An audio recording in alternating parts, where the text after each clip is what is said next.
Dwarf cichlids, in this case Kribensis. What I've learned about keeping them and breeding them so far. And I got to tell you, some of this will shock you.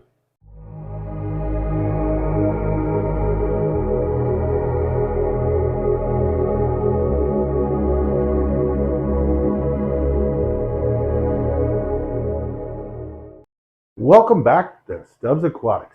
This is your first time here. Welcome. Thanks for dropping in. I hope you stick around. Anyways, let's get to the topic at hand, that being Kribensis. I have to admit, up until recently, I've never kept them. Just because of, well, there's so much disinformation out there on them. See, I was always told that these guys needed really warm water. And being that I heat this room well, with a heater, so all my tanks are the same temperature and they're relatively cool. I didn't figure I'd be able to keep them. That being, the temperature in here runs between 70 to 74 max, but generally around 72 degrees Fahrenheit, which I was told was too cold. And if it was, warm enough for the crevenses to, be okay, they would never breed. Well, I want to tell you, that's totally wrong. See, in this tank, these pair have bred 3 times.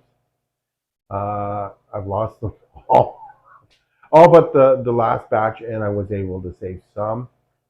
But we'll get into that at a later time. In my other tank, well, these parents, well, they were way better parents, and I've got a lot of fry that, well, I had to open up a third tank for them for just the fry. I've decided to keep a few of the fry in the aquarium, about 6 to 7 of them. They're in no danger from the adults that are in there now. The parents looked after them for what I was told that they'd look after them for 2, maybe 3 weeks. I can guarantee you these guys looked after them for 4 to 5 weeks. And well, they may have looked after them longer, but unfortunately the male passed away. And well, and then a new dominant pair took over the tank and pushed the what was a dominant female out. And well, they were left to fend for themselves and have done amazing. Uh, Look at the color on these guys. And again, I had to move them out uh, because I'm going to keep a few of these select ones to hopefully breed with the ones I got in here. Because the colors on these are phenomenal. And the ones in the other tank, well, the parents are way better at parenting and looking after their fry. For these ones, well, I think they have a bit of ADHD because they'll take off and forget about the fry and then come rushing back. But I gotta tell you, I felt so bad uh, taking the fry out. Uh, I got a breeder box that has a whole system where I can move the water around in it. It's running fine. So I siphoned out, I would say, well, I siphoned out 7, and I left the parents with 3 or 4. See, I had a lot more numbers, and they'd be fine during the day, but at night they would disappear, and I don't know if it was the parents eating them or them not paying attention, and something else in here eating them. And the only thing in here are cory cats and flagfish. Now I know the flagfish will eat the fry, but the parents have kept them away. So I don't know what's happened. I'm thinking it's the parents that have probably done it at night. Something spooked them, and I don't know. I'm only guessing because I haven't seen them eat them.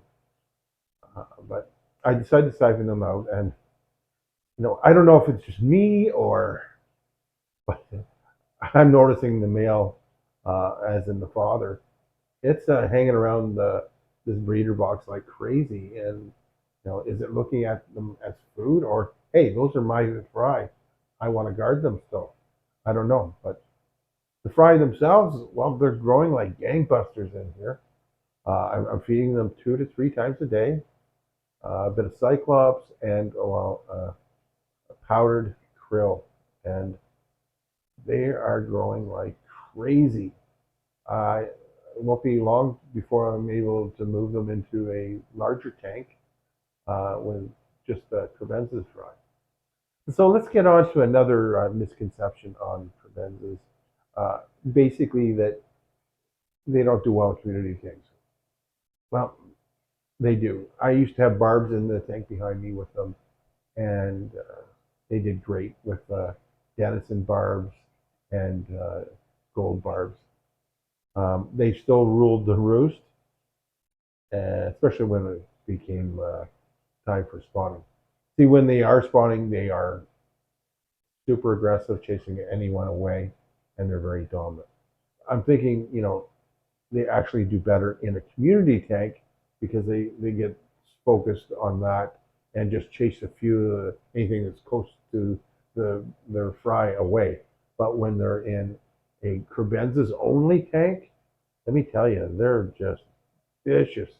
As in, if you're not the dominant pair, you get pushed off and you're hiding behind the filter for 2 months at a time, and that's not really fair. And I'm not liking that concept, so I'm thinking I'm going to have to switch that tank around because, well, I'm not feeling real comfortable about it.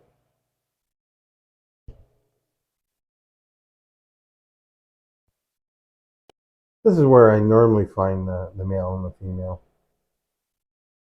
But she's sitting on a nest again, and the male, well, you know, he's just hanging out. This has been the best area for them to be comfortable and to breed in, actually. Rather than being at the bottom of the tank under rocks or where you would normally find them, this pair really liked the idea of, well, a raised bungalow, so to speak. In this case, it's the mother or female hanging around the fry. Um, Male is off setting up another nest. I'm not really sure if this is thinking, hey, this is food, because it's not chasing them. I don't know. You be the judge.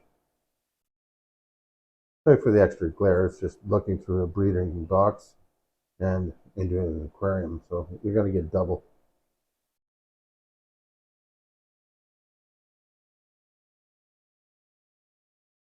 I really can't get over the growth of these guys in just, well, a little bit more than a week.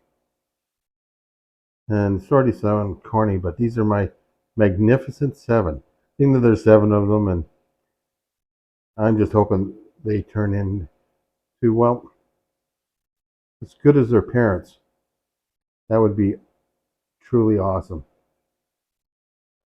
People are always going to ask me why I didn't set up, well, a true breeding area, as in a breeding tank. Well, I like the natural look. It's just me. But I got to tell you, getting fry out of here is no easy task. I think they actually grow better in a tank like this. And you can see how many survived.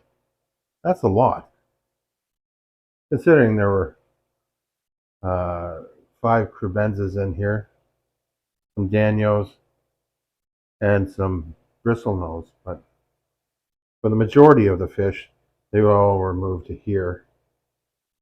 And some of them are getting to be a pretty good size. And some definitely are getting some nice markings.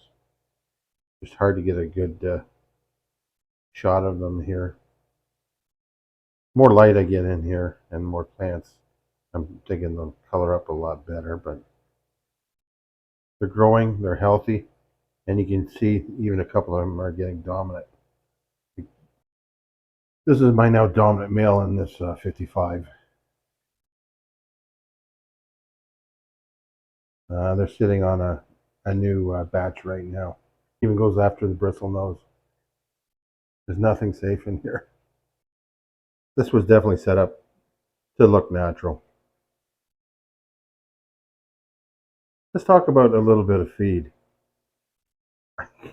I was totally amazed when I decided to feed my shabumpkins some broccoli, and I had some extra.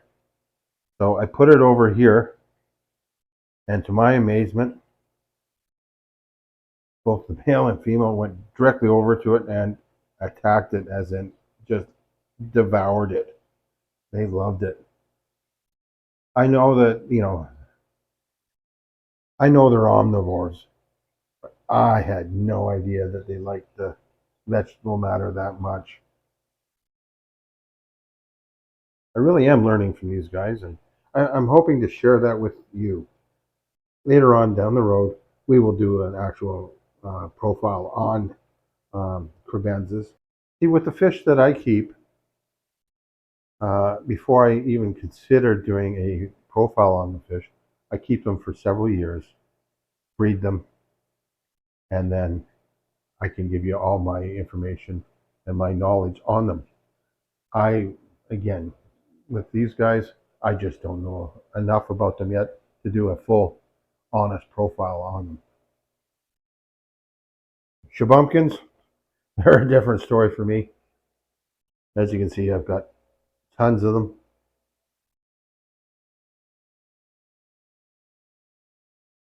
But getting back to Kribensis, there I got sidetracked.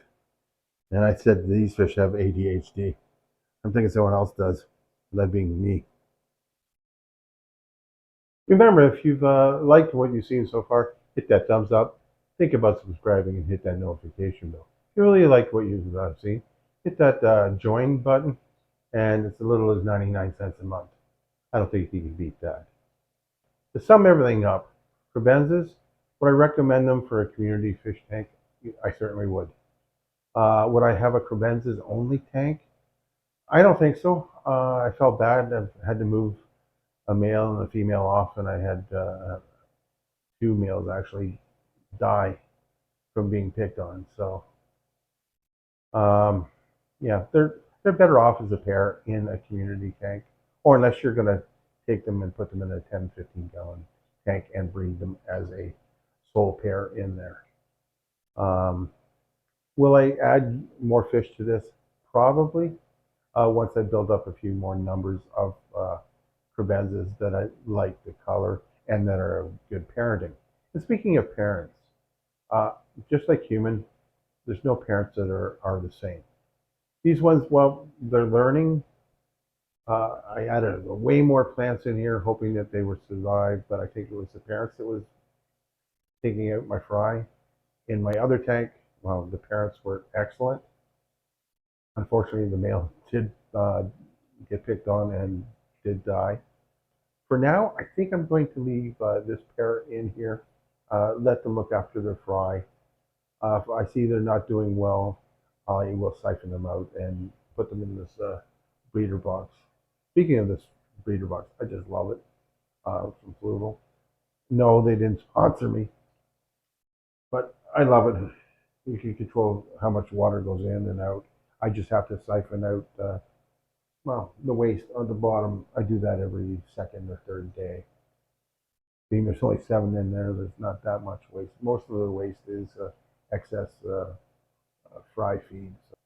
And I'll be doing updates on these Kribensis as you know as they progress. So stick around. I think you'll enjoy it.